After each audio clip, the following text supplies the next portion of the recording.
Halo sahabat pembelajar, bertemu lagi dengan saya Ali Mastuki. Assalamualaikum warahmatullahi wabarakatuh. Pada kesempatan ini kita akan membahas tentang clawback. Apa itu clawback? Sebagaimana kita ketahui bahwa clawback adalah imbal hasil yang diperoleh negara dari pemanfaatan BUMN dalam bentuk KSPI. Bagaimana selanjutnya terkait clawback dan bagaimana mekanisme perhitungannya, sahabat semuanya akan saya ajak untuk menyimak obrolan saya dengan salah satu teman di Direktorat Jenderal Kekayaan Negara.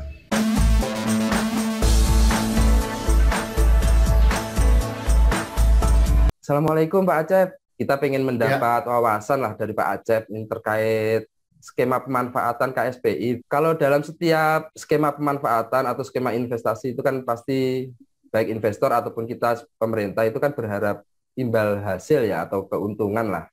Pasti itu ya Pak ya. Oke lah. Sekarang yang pengen diketahui lebih lanjut itu sebenarnya bagi pemerintah kalau kita menggunakan skema KSPI ini imbal hasil yang akan diterima pemerintah itu apa sih Pak? KSPI ini menarik ya, dia mungkin terobosan dari KSP dan BGS PSG ya. Kalau KSP kita dapat pembagian keuntungan dan kontribusi tetap, kalau BGS PSG hanya kontribusi tetap. Tapi ternyata pilihan ini juga belum menjadi pilihan yang paling tepat ya, kerjasama pemerintah dengan badan usaha, sehingga ada sweetener nih bagi pemerintah untuk melaksanakan KPBU dengan KSPI. KSPI waktunya lebih lama dibanding KSP, bisa 50 tahun ya.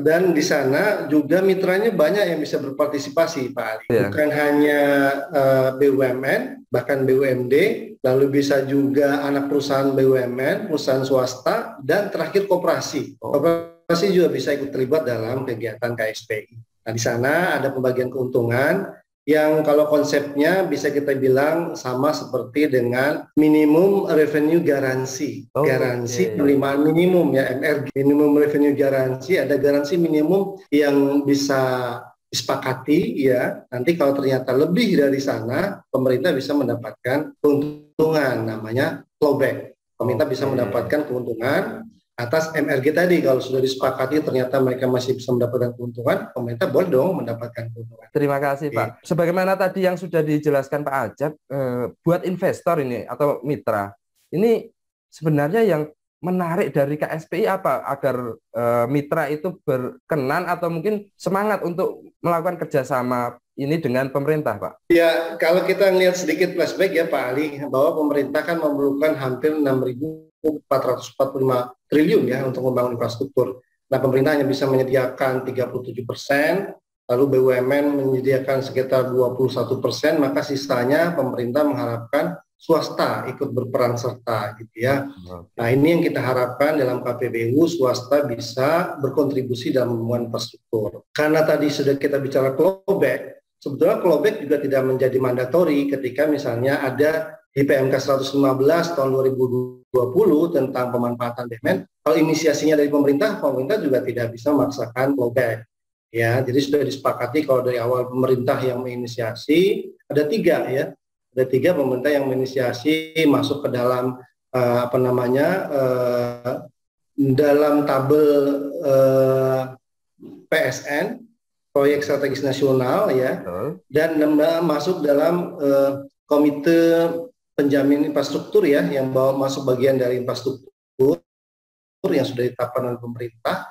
Artinya infrastrukturnya memang diinisiasi oleh pemerintah sebetulnya tidak juga wajib meminta clawback. Gitu. Tapi kalau ternyata ada swasta yang merasa kami bisa nih berperan di sini, gitu ya, dan akhirnya melaksanakan kegiatan KPBU, setelah dihitung oleh pemerintah merasa oke, minimum revenue garansinya kita tetapkan misalnya untuk 1 juta penumpang. Kalau ternyata nanti kurang dari sana, gitu ya, kurang dari 1 juta, pemerintah tidak boleh minta clawback. Tapi setelah di atas 1 juta, pemerintah boleh dong mendapatkan clawback keuntungan atas perhitungan yang telah ditetapkan. Kira-kira seperti itu. Artinya ada minimal yang mungkin investor tertutup lah investasinya, baru keuntungan di situ berhak dong pemerintah mendapatkan bagian, kan begitu ya Pak ya? Ya, ya solution lah berarti ini. Kita tadi sudah bicara clawback Pak. bolehkah mungkin dijelaskan singkat Pak, mekanismenya bagaimana sih Pak ini clawback bisa diperoleh? Tadi kan Bapak sudah menyinggung Ya, di tadi atas clawback. sudah Mungkin saya bisa sedikit contohkan. lebih. Jadi kalau tadi kita bicara minimum revenue garansi ya, MRG ya, mirip-mirip sama MSG lah ya. MSG itu kalau ada di makanan sebagai penyedap ya. Penyedap, MRG juga ini sebagai penyedap dalam infrastruktur ya. Jadi kalau kita bicara clawback tadi, ini perhitungannya memang harus diteliti oleh pemerintah ya sebagai pengabaran. Maka tadi kita kembalikan ke PMK-nya, kalau ada inisiatif dari pemerintah, pemerintah juga tidak wajib meminta clawback ya. Tapi ketika misalnya ternyata inisiatifnya dari swasta, pemerintah boleh mendapatkan clawback. Nah, dalam clawback ini meminjam istilah dari Pak Muhammad Nahdi ya, yang pernah memberikan tulisan 2015. Ini ada yang namanya call option bagi si mitra. Jadi ketika mitra nanti merasa, mitra merasa ini yang ditetapkan 1 juta penumpang, ternyata kami nggak dapatkan 1 juta. Kami boleh nggak minta nih kompensasi dari pemerintah? Karena dia seolah melaksanakan PSO, Public Service Obligation, tapi ternyata tidak terpenuhi. Dia boleh nggak minta kepada pemerintah kompensasi? Gitu ya. Lalu ada yang namanya call option bagi si mitra dan put option bagi si pemerintah. Jadi begitu akhirnya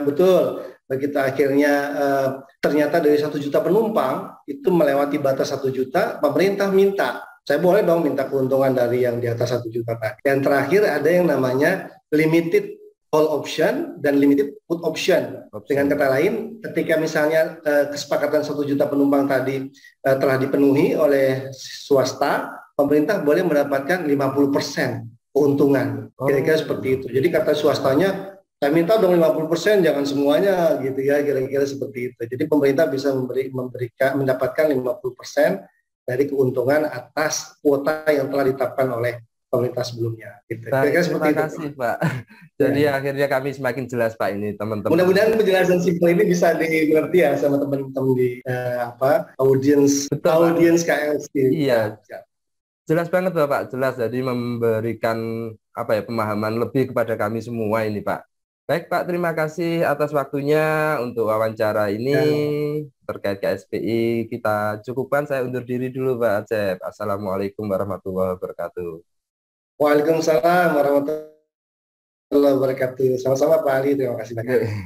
Sahabat semuanya, menarik bukan tadi diskusi kita, pembicaraan kita terkait clawback.